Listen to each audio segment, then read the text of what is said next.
To send out Bill Clinton, Well, I got news for them. They were there first. we see it as a purposeful, intentional spitting in our face. The two parties have been massively pro-Israeli for my entire adult life. With all due respect, what the hell was that party thinking? Why would you put your faith in somebody who passed a Muslim ban? His rhetoric and his speech was not really something that resonated with Muslims because we were aware that the Muslim ban came out of infrastructure that was already there because of Barack Obama. This perpetual thing of somebody like a Jill Stein or a Ralph Nader coming in from the left to try to shake things up. It has the effect of so-called progressives spending all their time and effort trying to undermine that candidate. The fact that it had to be revealed that Uncommitted took that money is a red flag. When it comes to what happened to the Muslim American and Arab American community, you have to take into consideration that we were willing to abandon Harris completely and vote third party. But then all of a sudden, Kamala Harris brings out the Cheneys and starts touting their endorsements, brings out Barack Obama to lecture the Muslim American and Arab American community saying, why would you vote for someone or why would you endorse someone who was an architect of the Muslim ban? If you're a Muslim American and you're upset about what's happening in the Middle East, why would you put your faith in somebody who passed a Muslim ban and repeatedly suggested that somehow you weren't part of our American community? And just to stop about Obama for a second, his rhetoric and his speech was not really something that resonated with Muslims because we were aware that the Muslim ban came out of infrastructure that was already there because of Barack Obama. The list of countries that were on there, where did Donald Trump and his administration get that list? They got it from the previous administration. We were aware of that. So when he's lecturing us, it doesn't really resonate with us. It was more speech to, I guess, stroke his own ego in front of non-Muslim, non-Arab American liberals. And then Kamala Harris trots out Bill Clinton to sit there and say, yeah, a lot of children and men and women have been massacred, but we're not keeping score that way. Something like what Sam is talking about would have worked or would work or can work in a society where people actually trust each other. But then you have this anger at the fact that we're being spat on. And so that's what propelled people to go to the other side as opposed to third party. I can see that thing working if, mail-in ballots. Hey, fill out your mail-in ballot. I'll fill in my mail-in ballot. Correct. We'll put it in. I can see that working, Sam. I just don't think people who live in states where there are no mail-in ballots, where you have to go vote in person, are necessarily going to trust the other side as much. Particularly because I'm seeing, while I do see the supporters of Kamala Harris and the Democrats very, very entrenched in their support, and nothing was going to move them. And I see the supporters of Donald Trump very, very entrenched in their support, and nothing was going to move them. There's a whole contingent of people who, for lack of a better term, I would describe, and I'm talking about my own community here, as ping pong balls between one side and the other based on how they feel about them.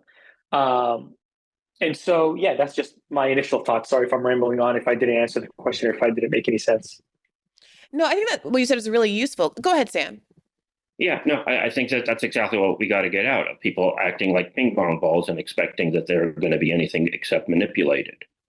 And I think that the mail-in ballots and so on do pose, a solution to the whole trust issue. But my whole compulsion is that it's not about election day. It's about the year building up or years building up to election day.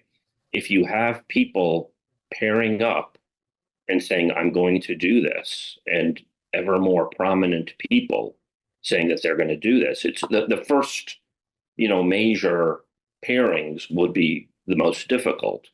But then you get to the point where you can have potentially a Rashida and a Tom Massey, for example. I know Tom Massey backed Trump in the end, but that wasn't a foregone conclusion. So that you do have these pairings. And once people see people that they know doing these pairings, then they start looking around in their own life to see who they can pair up with. People would then write articles together and so on and so forth. Go ahead.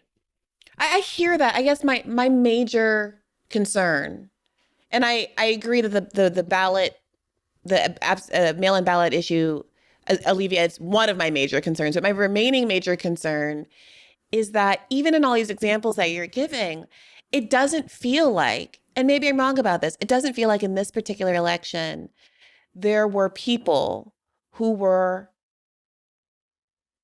on the right who didn't want to vote for Donald Trump, who was the alternative sort of figure that conservatives would have preferred to Trump, unlike the Democrats, right? Trump, won a primary. He was chosen. He has transformed is a better word. The Republican Party, there's a great deal of enthusiasm about Donald Trump. And to the extent that there are these never Trump Republicans, they are enthusiastic about Kamala Harris. I mean, to Hudhayfah's point, the most prominent ones were campaigning with Kamala Harris very distastefully in communities that have been directly devastated by the Cheney foreign policy. So I want to give you, go ahead. Yeah, I mean, look, I don't know how people voted. I don't know how, Judge Napolitano voted, right? Somebody who's associated with the right, had a show on Fox News for a while, but is an anti-interventionist, right? He would, assuming that Trump was his lesser evil, he would be a good candidate for a right-wing matchup with a left-winger, for example. I think that there's a lot of people like that, but you don't tend to hear from them because they're not out there campaigning for a given candidate. I do think Trump was also helped. You were saying that there was no corresponding figure on the right because the Libertarian Party had something of a split with the dominant Mies caucus failing to put forward their preferred candidate. So you had Chase Oliver. So you had a large number of people who were part of the Libertarian Party, in effect, undermining their own candidate. So that sort of led to it. Although some of the numbers that I saw, Chase Oliver did at least as well as Stein, at least in some places. But I think Trump effectively did benefit from that asymmetry. I want to come to you, Hudhayfah, and ask you about this sort of polarizing story that came out a few days ago in Middle East Eye, titled U.S. Elections 2024, Uncommitted Movement Splits After Taking Money from PAC Supporting Harris. Volunteers started their own uncommitted group after learning leadership took $400,000 from a PAC that doesn't support third-party presidential candidates. I just want to read the first couple of paragraphs to set the stage for people who aren't familiar with this controversy. It says the Uncommitted National Movement, which promised to leverage constituents' votes to force the Democratic Party to change its position on Israel, received more than $400,000 from a Democratic-aligned PAC that explicitly prevents beneficiaries from endorsing a candidate other than Kamala Harris, Middle East Eye can reveal. Several activists and volunteers told Middle East Eye that the payments appear to explain why the movement refused to endorse a third-party presidential candidate, choosing instead to redeem the Democratic Party among disgruntled voters once it became clear the Biden-Harris administration would not alter course on Israel's devastating war on Gaza. Now, this reporting has been disputed by some members of the Uncommitted movement that say that the conditions that are alleged on the receipt of that money were not really there, that there was genuine leverage and a genuine threat to potentially withhold an endorsement, withhold votes.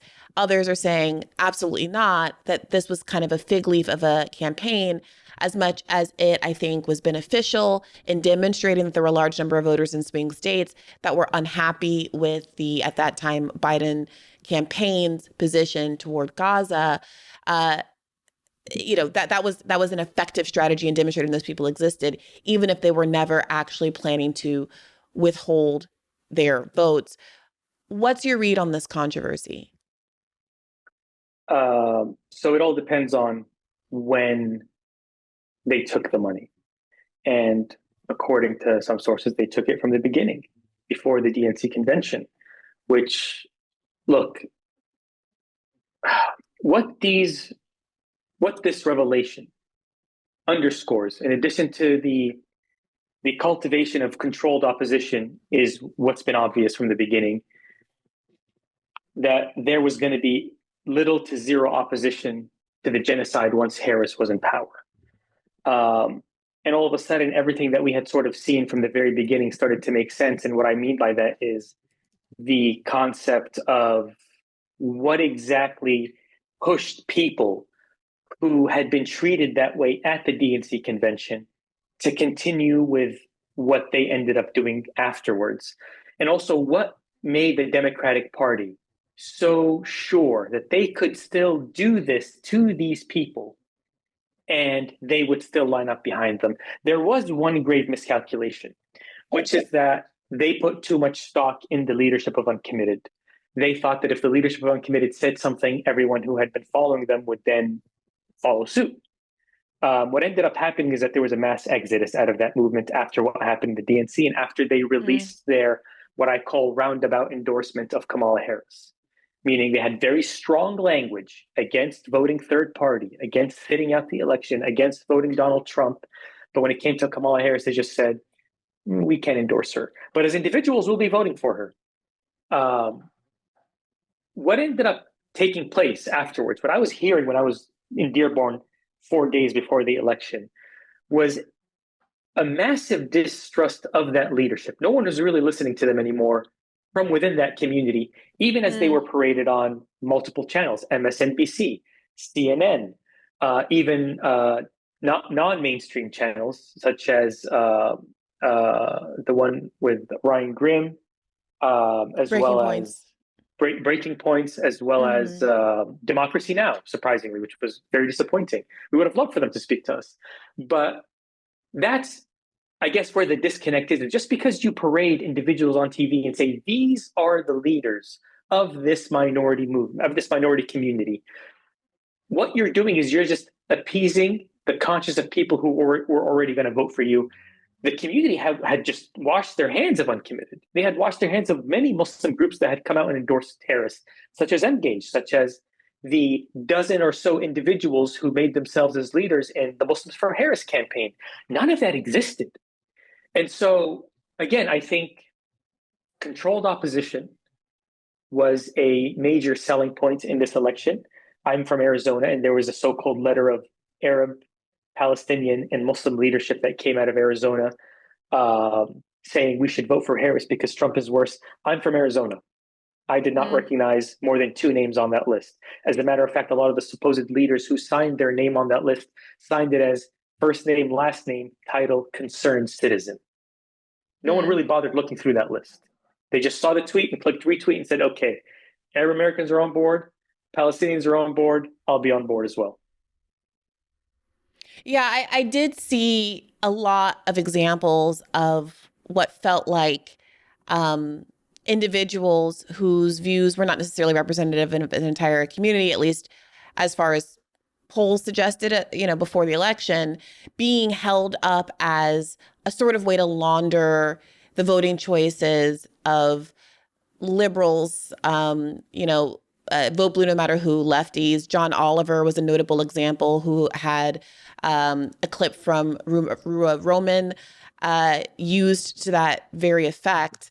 And it does have this sort of veneer of controlled opposition. I had some questions about the nature of the relationship between Uncommitted and abandoned Biden, abandoned Harris.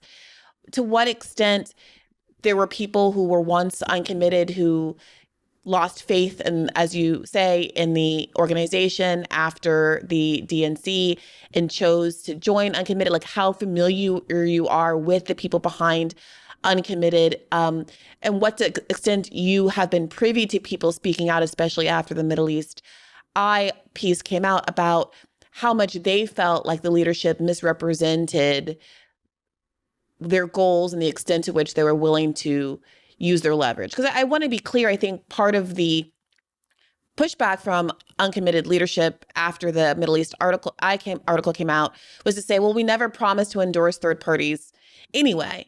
The money was not really, that we took that precluded us from doing so wasn't really material because no one ever said we were going to be like a pro Jill Stein or a pro Cornel West group.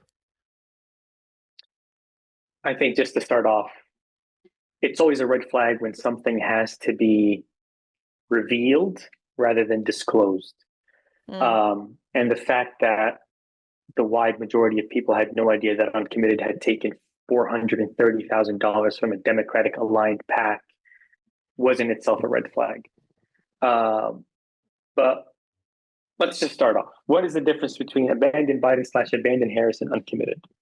And I like to say they're uncommitted and we're committed, in the sense that we knew exactly that the only way to leverage our vote was to withhold it. And I would liken it to, if you're going to go to a car dealership to buy a car, the one piece of advice is if you don't get what you want, get up and walk away. Just leave. There's not going to be any negotiation if you stay in there. And so we worked together along with a couple of other Muslim organizations and Arab organizations during the Democratic primary to bring out the vote for Uncommitted. But then after that, we split ways because our philosophies were different. The administration showed no sign of even being willing to offer a crumb in terms of rhetoric for what was happening in Gaza. We realized early on that they weren't going to give anything else whatsoever. And even though we started Abandoned Biden in November 1st, 2023, people told us, you're being hasty. You should talk to them. And we're like, it's not going to work. You don't understand. It's not going to work. And we were vindicated later on, much quicker than even I thought. We were vindicated for some of our statements within 24 to 48 hours. And then Joe Biden steps down on July 21st. And we gave Kamala Harris 4 weeks to come talk to us and at least distance herself from Joe Biden's presidency and his foreign policy and his path. That didn't happen. August 19th, the day the Democratic National Convention started, we relaunched as Abandoned Harris. And people told us the same thing. Too soon. We need to talk to them. They should be willing to talk. And within 2 days, everyone saw what happened to the Uncommitted movement. A movement that said, we will work with you. Here's a speech. Do you approve of the speech? Yes, we approve of it. Here's your slot. And then they took it away. And they forced them out. And they were sitting outside. And what's even worse is within Muslim culture and Arab culture, there's this concept of respect. You have to be willing to show respect in order to receive respect. If you don't show me any respect, I don't care what my material benefit with you is, right? It all starts and ends with respect. And to have, this may come to a surprise to a lot of people, to have the Uncommitted movement tweet out saying AOC has joined our sit-in via FaceTime while she was inside that building was the final straw.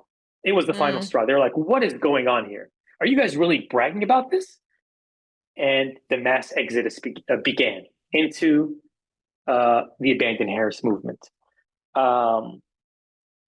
Beyond that, what little credibility remained was gone with the roundabout endorsement of Kamala Harris and with the attacks that people were starting to see from the Uncommitted movement at third parties, regurgitating the Democratic line of, well, a vote for third parties is a vote for Trump. And then it all culminates in an article by Rua, who I must say is not a dumb person. She's not a stupid person. She's a very sharp person. She's a very smart person. It all culminates in an article with her where she says, I'm voting for Harris, but this vote is not for her.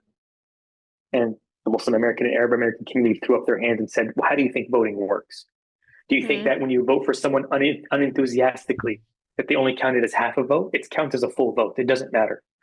And so we're here in this landscape post-election, And every institution and every organization that existed before the 2024 election within the Muslim and Arab American community in regards to electoral politics has pretty much crumbled.